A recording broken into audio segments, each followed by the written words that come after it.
MLCಯನ್ನು ಕೊಡಿ ಅಂತ ಕೇಳಿದೆ. ಅರಸೀಕೆರೆ ತಾಲೂಕಿನಲ್ಲಿ ಸ್ವತಂತ್ರ ಬಂದ ತಟ್ಟಿಂದ ಲೋಕಲ್ ಬಾಡೀಸಲ್ಲೇ ಆಗಲಿ ವಿಧಾನಸಭೆಯಿಂದಲೇ ಆಗಲಿ MLCಗಳಾಗಿಲ್ಲ. ಒಂದು MLCಯನ್ನು ಕೊಡಿ ಅಂತ ಹೇಳಿದೆ. ಕೊಡ್ತೀವಿ ಅಂತೇಳಿ ಮಾತು ಕೊಟ್ಟಿದ್ರು. ನನ್ನನ್ನು ಬಿಟ್ಟೆ ಅವರ ಮೊಮ್ಮಗ ಅವರ ಮನೆಯವರಿಗೆ ಮಾಡ್ಕೊಂಡ್ರು. ಅದಕ್ಕೆ ಪ್ರತಿಭಟನೆ ಮಾಡಿ ನಾನು ಹೊರಗೆ ಬಂದೆ. ಪ್ರತಿಭಟನೆ ಮಾಡಿ ನೀವೇ ಎಲ್ಲನೂ ನಿಮ್ಮ ಇವರೇ ಮಾಡ್ಕೊಳ್ಳೋದಾದ್ರೆ ಏನು ಮಾಡಬೇಕು ಅಂತ ಹೇಳಿ. ನಾನು ಅರಸೀಕೆರೆ ಹೋದ್ಮೇಲೆ ಮೊದಲು ಹೆಂಗಿತ್ತು ಪಕ್ಷ, ನಾನು ಅರಸೀಕೆರೆಗೆ ಹೋದ್ಮೇಲೆ ಹೆಂಗೆ ಬಂದಿದೆ ಅನ್ನೋದನ್ನು ತಿಳ್ಕೊಳ್ಳಿ. ನಾನು ಮೊದಲು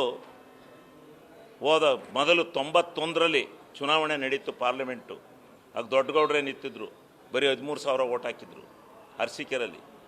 ಅದೇ ನಾನು ಬಂದ ಮೇಲೆ ಪಾರ್ಲಿಮೆಂಟ್ ಚುನಾವಣೆ 2008ರಿಂದ ಈಚೆ ಕಡೆಗೆ ಬಂದ ಮೇಲೆ ನಾನು MLA ಆದಮೇಲೆ ಎಷ್ಟೆಷ್ಟು ಸಾವಿರ ಹಾಕ್ಸಿದ್ದೀನಿ, ಎಷ್ಟೆಷ್ಟು ಲೀಡ್ ಕೊಟ್ಟಿದ್ದೀನಿ ಅನ್ನೋದನ್ನು ತೆಗೆದು ಪುಸ್ತಕದಲ್ಲಿ ನೋಡ್ಕೊಳಕ್ಕೆ ಹೇಳಿ. ನಾನು ಪಕ್ಷ ಸಂಘಟನೆ ಮಾಡಿದ್ದೀನಿ. ನನ್ನ ಇವರಿಂದಲೇ ಏನಾಗಿಲ್ಲ, ಇವರಿಂದಲೂ ಪಕ್ಷದಲ್ಲಿ ಟಿಕೆಟ್ ಕೊಟ್ಟಿರ್ಬೋದು. ನನ್ನ ಶಕ್ತಿನೂ ಹೋರಾಟ ಮಾಡಿದೆ. ನಾನು ಹಗಲು ರಾತ್ರಿ ದುಡಿದು ಶಾಸಕನಾಗಿದ್ದೀನಿ. ನನಗೆ ಇಡಿಸ್ಲಿಲ್ಲ. ನನ್ನ ತಾಲೂಕಿಗೆ ಒಂದು MLC ಬೇಕು ಅಂತ ಕೇಳಿದಾಗ ನನ್ನನ್ನು ಇಡಿಸ್ಲಿಲ್ಲ. ನಿಮಗೆ ಒಂದು ಉದಾಹರಣೆ, ರೇವಣ್ಣವ್ರು ಭಾಳ ದೊಡ್ಡದಾಗಿ ಮಾತಾಡ್ತಾರೆ. ನೀವು ಸದನದಲ್ಲೆಲ್ಲ ಬಿತ್ತರಿಸಿದ್ದೀರಿ. ಒಂದು ದಿವಸ JDSನವ್ರಿಗೆ ಅನುದಾನನ ಸರಿಯಾಗಿ ಕೊಡೋದಿಲ್ಲ ಅಂತೇಳಿ ಕ್ವಶನ್ ಹಾಕಿದ್ರು.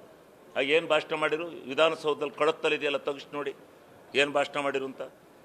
JDSಲ್ಲಿ ಶಿವಲಿಂಗೇಗೌಡಗೆ ಒಬ್ಬನಿಗೆ ಹೆಂಗೆ ಕೊಡ್ತೀರಾ ನೀವು ಅನುದಾನನ, ನಮ್ಗೆ ಯಾಕೆ ಕೊಡಲ್ಲ ಅಂತ ಕೇಳಿದರು. ನಾನೇ ಯಡಿಯೂರಪ್ಪನವ್ರಿಗೆ ಅವ್ರಿಗೊಂದು 10 ಕೋಟಿ ಕೊಡಿ ಸ್ವಾಮಿ ಅಂತೇಳಿ ಭಾಷಣ ಮಾಡಿದ್ದೆ. ಅದು ಇನ್ನೂ ಕಡುತ್ತಲೈತೆ.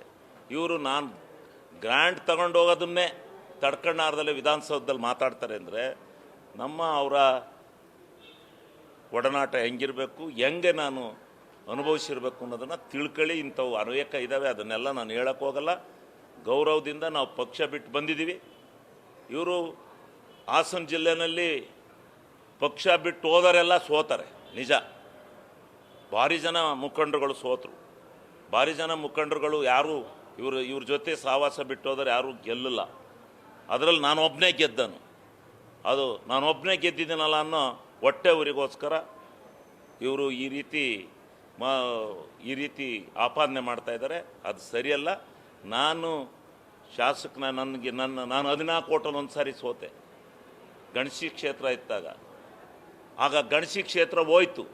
ನನಗೆ ಕ್ಷೇತ್ರ ಇಲ್ದಲೇ ನಾನು ಅರಸೀಕೆರೆಗೆ ಹೋಗಿ ನಿಂತ್ಕೊಂಡೆ.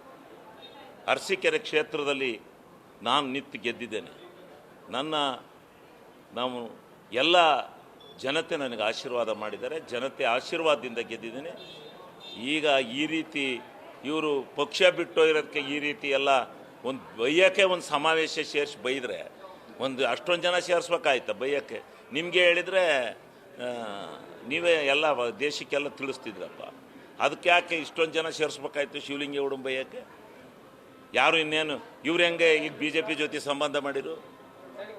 ಹಿಂಗೆ ಅವರವರ ರಾಜಕೀಯಕ್ಕೆ ಅನುಗುಣವಾಗಿ ಮಾಡ್ತಾರೆ. ಹೌದು, ನಾನು ರಾಜಕೀಯದಲ್ಲಿ ಮುಂದೆ ಬರಬೇಕು ಅಂತಲೇ ಅವರಲ್ಲಿ ಆದರೆ ಅವ್ರ ಫ್ಯಾಮಿಲಿನಲ್ಲೇ ಆಗ್ತಾರೆ ಎಲ್ಲ. ಇನ್ನೇನು ನಂಬಿಕೊಡ್ತಾರ? ನಾವು ರಾಜಕೀಯದಲ್ಲಿ ಮುಂದೆ ಬರಬೇಕು ಅಂತಲೇ ನಾವು ಮುಂದೆ ಹೋಗಿದ್ದೀವಿ. ಜನ ಅವಕಾಶ ಕೊಟ್ಟರೆ ಮುಂದೆ ಬರ್ತೀವಿ, ಪಕ್ಷ ಅವಕಾಶ ಕೊಟ್ಟರೆ ಮುಂದೆ ಬರ್ತೀವಿ. ನಮಗೂ ಆಸೆ ಆಕಾಂಕ್ಷೆಗಳು ಇರ್ತಾವಲ್ಲ. ಇದಕ್ಕೆ ಯಾಕೆ ಇವ್ರು ಬೈಬೇಕು? ಇವೆಲ್ಲ ರಾಜಕೀಯದ ಇತಿಹಾಸ ಅಲ್ಲಿಂದ ತಗೊಂಬಂದರೆ ಭಾಳ ಚರ್ಚೆ ಮಾಡಬೇಕಾಗುತ್ತೆ. ಇದೆಲ್ಲ ಚರ್ಚೆ ಬೇಡ. ನೀವೂ ಗೌರವದಿಂದಿರಿ, ನಾನೂ ಗೌರವದಿಂದಿರ್ತೀನಿ. ಒಂದು ಕಾಲದಲ್ಲಿ ಇದ್ದೋ ಚೆನ್ನಾಗಿ. ಈಗೇನು ನಿಮಗೇನು ಇದಾಕಿ ಬಂದಿಲ್ಲ. ನಾನು ನನ್ನ ರಾಜಕೀಯ ಇಚ್ಛಾಶಕ್ತಿಯಿಂದ ನಾನು ಏನು ಮಾಡಬೇಕು ಆ ಕಡೆ ಹೋಗಿದ್ದೀನಿ. ಹೌದು, ಸಿದ್ದರಾಮಣ್ಣವರು ನನಗೆ ಕುಡಿಯೋ ನೀರಿಗೆ 350-400 ಕೋಟಿ ಕೊಟ್ಟಿದ್ರು. 3-4 ಯೋಜನೆಗಳನ್ನು ನನಗೆ ಮಾಡಿಕೊಟ್ಟಿದ್ರು. ನಾನು ವಿರೋಧಿ ಪಕ್ಷದಲ್ಲಿದ್ದರು, ಮಾಡಿಕೊಟ್ಟಿದ್ರು. ವಿಧಾನಸೌಧದಲ್ಲೇ ಹೇಳಿದ್ದೆ, ಸಿದ್ದರಾಮಣ್ಣರ ಸಹಕಾರದಿಂದ ನಾನು ಚುನಾವಣೆ ಗೆದ್ದಿದ್ದೀನಿ ಅಂತೇಳಿ. ನಾನೇನು ಹಿಂದೆ ಮುಂದೆ ಹೇಳಿಲ್ವಲ್ಲ, ವಿಧಾನಸೌಧದಲ್ಲೇ ಹೇಳಿದ್ದೆ. ನಾನು ಭಾಷಣ ಮಾಡಿದ್ರೆ ನೆನ್ಕೋಬೇಕಾಗುತ್ತೆ. ಆ ರೀತಿ ನಿಮ್ಮ ಮಾನಸಿಕವಾಗಿ ಕೆಲವು ಇದ್ದಾವೆ. ಆ ಕಾರಣಕ್ಕೋಸ್ಕರ ನಾನು ನಿಮ್ಮನ್ನು ಬಿಟ್ಟು ಕಾಂಗ್ರೆಸ್ ಸೇರಿದ್ದೀನಿ. ರಾಜಕೀಯ ಮಾಡ್ತಾಯಿದ್ದೀನಿ. ಜನತೆ ವಿಶ್ವಾಸ ಇರೋವರೆಗೂ ಮಾಡ್ತೀನಿ. ನೀವು ಬೇಕಾರೆ ನನ್ನನ್ನು ನಿಲ್ಲಿಸಿ ಯಾರನ್ನಾರ ತಂದು ಏನು ಬೇಕು ಮಾಡಿ ಸೋಲ್ಸಿ, ನಾನೇನು ಬೇಡ ಅನ್ನಲ್ಲ. ಆದರೆ ಹಿಂಗೆಲ್ಲ ಬೈಯೋದು ಪೈಯೋದು ಅದು ಇದು ಮಾಡೋದಂತಂದರೆ ನಾವು ಮಾತಾಡಬೇಕಾಗತ್ತೆ. ನಮಗೂ ಮಾತಾಡೋಕ್ಕೆ ಬರಲ್ವಾ? ನಾವು ಮಾತಾಡಲ್ಲ. ಪಾಪ ಅವರೆಲ್ಲ ದೊಡ್ಡವರು, ಅವರೆಲ್ಲ ಮುಖ್ಯಮಂತ್ರಿಗಳಾಗಿದ್ದರು, ಈ ದೇಶದಲ್ಲಿ ಏನೆಲ್ಲ ಅಧಿಕಾರ ಅನುಭವಿಸಿರೋವಂಥವ್ರು. ನಮ್ಮನ್ನು ಯಾಕೆ ಗುಬ್ಬಿ ಮೇಲೆ ಬ್ರಹ್ಮಾಸ್ತ್ರ ಹುಡ್ತೀರಿ? ನಮ್ಮ ಮೇಲೆ ಸ್ವಲ್ಪ ಗೌರವದಿಂದ ಆತ್ಮವಿಶ್ವಾಸದಿಂದ ಇರಿ ಅಂತಕ್ಕಂಥದ್ದನ್ನು ಇರೋಣ. ಅದು ಬಿಟ್ಟು ಈ ರೀತಿ ವೈಯಕ್ತಿಕ ದ್ವೇಷ ಬೇಡ ಅಂತಕ್ಕಂಥ ಮಾತನ್ನು ನಾನು ಈ ಸಂದರ್ಭದಲ್ಲಿ ಅವರಿಗೆ ಮನವಿ